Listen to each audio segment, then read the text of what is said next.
নমস্কার, আমি অ্যাস্ট্রোসিদি। 2025 সালের 15ই মে দেবগুরু বৃহস্পতি তার রাশি পরিবর্তন করতে চলেছে। গুরুর এই যে রাশি পরিবর্তন, এর ফলে সিংহ রাশির কিন্তু একটা বিশেষ গুরুত্বপূর্ণ বছর হতে চলেছে 2025 সালের 15ই মে থেকে আগামী এক বছর। কারণ প্রথমত এই সময়ে শনির ঢাইয়া যেমন চলছে, তেমনই দীর্ঘ এক বছর পরে রাশি সাপেক্ষে দশম ভাব থেকে একাদশ ভাবে অর্থাৎ বৃষ রাশির থেকে মিথুন রাশিতে গুরু প্রবেশ করবেন। তেমনি দীর্ঘ 12 বছর পরে মিথুন রাশিতে অধিষ্ঠিত হতে চলেছে। সুতরাং পঞ্চম এবং অষ্টম ভাবের অধিপতি গুরু তার অবস্থান হতে চলেছে একাদশ ভাবে। বিশেষ শুভত্বের বার্তা কিন্তু বয়ে আসতে চলেছে সিংহ রাশির জন্য। একাদশ ভাব থেকে আমরা কি বিষয় সম্পর্কে জানতে পারি? একাদশ ভাব আমাদের ইনকাম, প্রফিট, ডিজায়ার, স্বপ্ন। এই একাদশ ভাব থেকে কিন্তু আমাদের আশা আকাঙ্ক্ষা ইচ্ছার কিন্তু জায়গা। এখানে দীর্ঘ 12 বছর পরে গুরু প্রবেশ করতে চলেছেন, ফলে অর্থনৈতিক বৃদ্ধি হবে। আনএক্সপেক্টেড উপার্জনের সম্ভাবনা থাকছে সিংহ রাশি জাতক জাতিকাদের মধ্যে। অর্থ নিয়ে কোনো রকম সমস্যা হচ্ছিল, সেই সমস্যা কিন্তু 15ই মের পর থেকে ধীরে ধীরে শুভত্বের দিকে পরিবর্তিত হবে। সুতরাং অর্থনৈতিক সংক্রান্ত যথেষ্ট শুভত্বের বার্তা বয়ে আসতে চলেছে।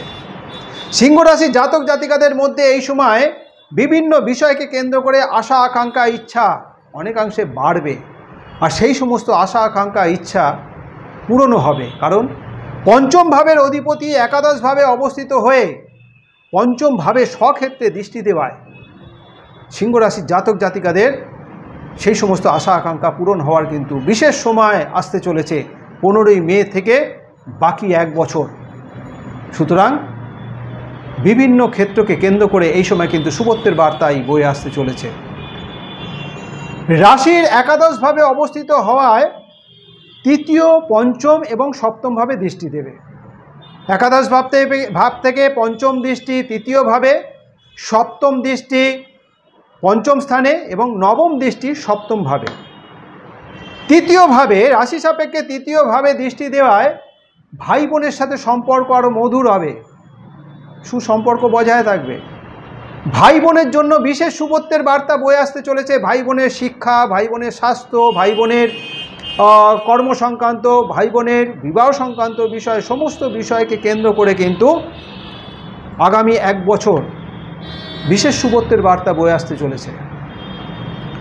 যে সমস্ত জাতক জাতিকারা কোনো রকম ট্যুর ট্রাভেলসের সাথে যুক্ত, যারা কোনো রকম অনলাইন কাজের সাথে যুক্ত রয়েছেন কিংবা সোশ্যাল ওয়ার্কের সাথে যুক্ত রয়েছেন, তাদের জন্য কিন্তু এই সময়টা বিশেষ শুভ। ছোট ছোট ভ্রমণ হবে সিংহ রাশির জাতক জাতিকাদের।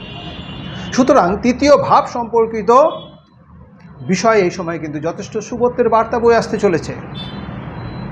একাদশ ভাব থেকে সপ্তম দৃষ্টি পঞ্চম ভাবে।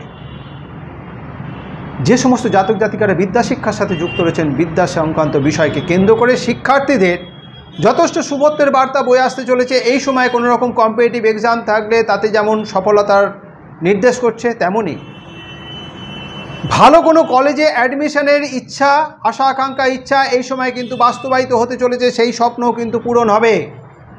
সিংহ রাশির যারা বিদ্যা শিক্ষার সাথে যুক্ত রয়েছেন, সুতরাং বিদ্যা সংক্রান্ত বিষয় এই সময় শুভ। সন্তানের জন্য বিশেষ শুভ। সন্তানের স্বাস্থ্য, সন্তানের বিদ্যা সংক্রান্ত বিষয়, সন্তানের কেরিয়ার, সমস্ত বিষয়কে কেন্দ্র করেই কিন্তু এই সময় শুভত্বের বার্তা নির্দেশ করছে। শুভ ফল কিন্তু এই সময় প্রাপ্তি হবে। সুতরাং যাদের সন্তান আছে তাদের জন্য কিন্তু, সেই সন্তানদের জন্য কিন্তু এই সময় বেশ আনন্দের কোনো সংবাদ আশা করা যাচ্ছে। যে সমস্ত জাতিকারা বিবাহিত, দীর্ঘদিন কনসিভের কোনো রকম সমস্যা ছিল, সন্তান ধারণের কোনো রকম সমস্যা ছিল, তাদের কিন্তু 15ই মের পর থেকে আগামী এক বছর সময়টা কিন্তু সন্তান ধারণের জন্য শুভ সময়। এবং এই সময় সেই যে সন্তান ধারণের যে সমস্যা হচ্ছিল, সেই সমস্যা কিন্তু এই সময় মেটারও কিন্তু একটা সম্ভাবনা থাকছে। অর্থাৎ যারা বিবাহিত, কনসিভের জন্য দীর্ঘদিন সমস্যার মধ্যে ছিলেন, তাদের সেই সমস্যা এই সময় দূর হয়ে গিয়ে কনসিভ করার কিন্তু একটা সম্ভাবনা থাকছে। যাদের সন্তানের জন্ম হবে 15ই মে থেকে আগামী 1 বছরের মধ্যে, সন্তানের জন্মের পর পারিবারিক সমৃদ্ধি বৃদ্ধি পাবে। সুতরাং সন্তান সংক্রান্ত বিষয়কে কেন্দ্র করে এই সময়টা যথেষ্ট শুভ। যারা রিলেশনের সাথে যুক্ত রয়েছেন, রিলেশনকে কেন্দ্র করে দীর্ঘদিন কোনো রকম ডিস্টার্বের মধ্যে ছিলেন, তর্ক বিতর্ক, মতবিরোধ, মনোমালিন্য, দূরত্ব তৈরি হওয়া, এই যে সমস্যার মধ্যে ছিলেন, সেই সমস্যা কিন্তু 15ই মে থেকে ধীরে ধীরে কি অবস্থা শুভত্বের দিকে পরিবর্তিত হবে। সম্পর্ক আরো মজবুত হবে, আরো দৃঢ় বন্ধনে আবদ্ধ হবে। সুতরাং পঞ্চম ভাব সম্পর্কিত বিষয়কে কেন্দ্র করে এই সময় কিন্তু শুভত্বের নির্দেশ করছে সিংহ রাশির জাতক জাতিকাদের। সপ্তম ভাবে নবম দৃষ্টি। সপ্তম ভাব থেকে আমরা কি জানি? সপ্তম ভাব থেকে দাম্পত্য জীবন, সপ্তম ভাব থেকে ব্যবসা, সপ্তম ভাব থেকে রিলেশন মিনস পার্টনারশিপ। সুতরাং দাম্পত্য জীবনযাপনের সাথে যারা যুক্ত রয়েছেন তাদের জন্য এই সময়টা যথেষ্ট শুভ। দাম্পত্য ক্ষেত্রে বিগত দিন নানা রকম প্রতিকূলতা, নানা রকম অশান্তিকর বাতাবরণের মধ্যে দিয়ে চলতে হচ্ছিল, তর্ক বিতর্ক, মতবিরোধ, মনোমালিন্য, স্বামী স্ত্রীর মধ্যে একটা দূরত্ব তৈরি হচ্ছিল। 15ই মের পর থেকে ধীরে ধীরে কিন্তু সেই দূরত্ব,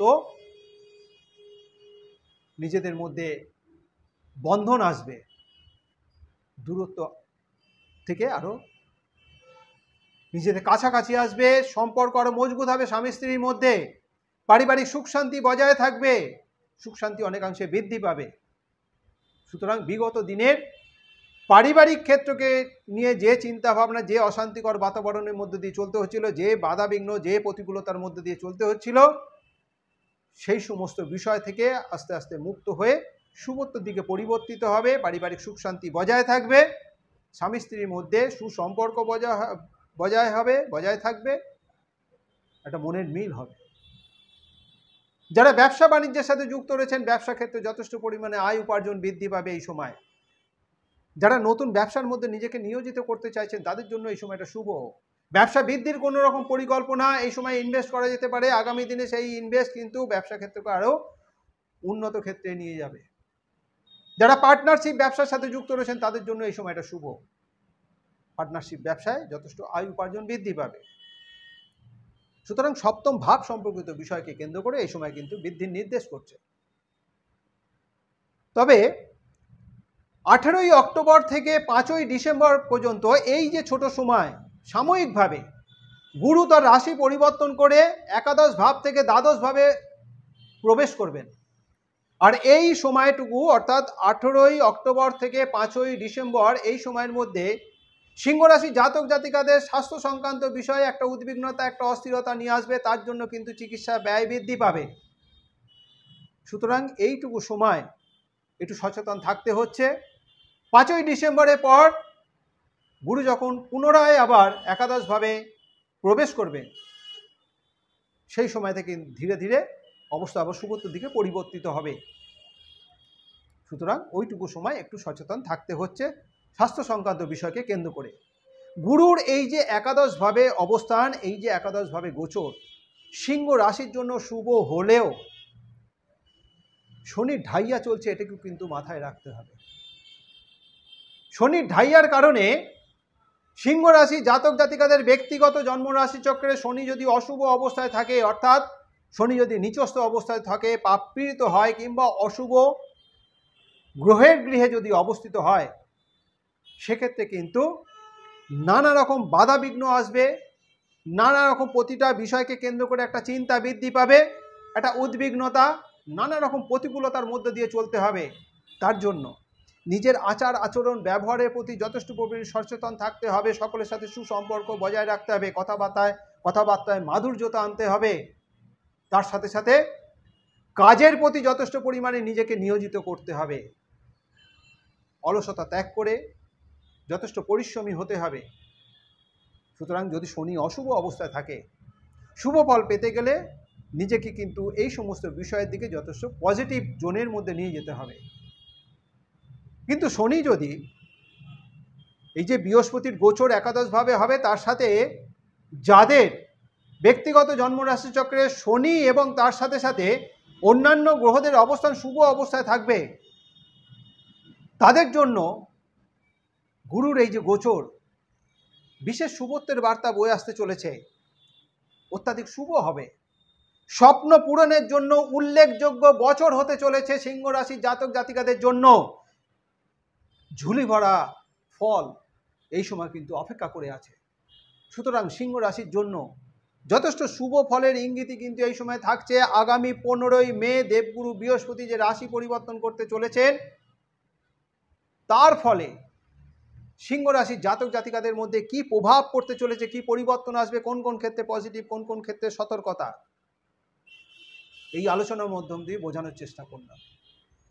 এই আলোচনা যদি আপনার কাছে গ্রহণযোগ্য মনে হয়, যদি ভালো লেগে থাকে, অবশ্যই লাইক এবং শেয়ার আশা করব। যারা এখনও পর্যন্ত আমার এই চ্যানেলটিকে সাবস্ক্রাইব করেননি, আমার পরবর্তী ভিডিও, পরবর্তী আলোচনাগুলোর লিঙ্ক পেতে অবশ্যই চ্যানেলটিকে সাবস্ক্রাইব করে নেবেন।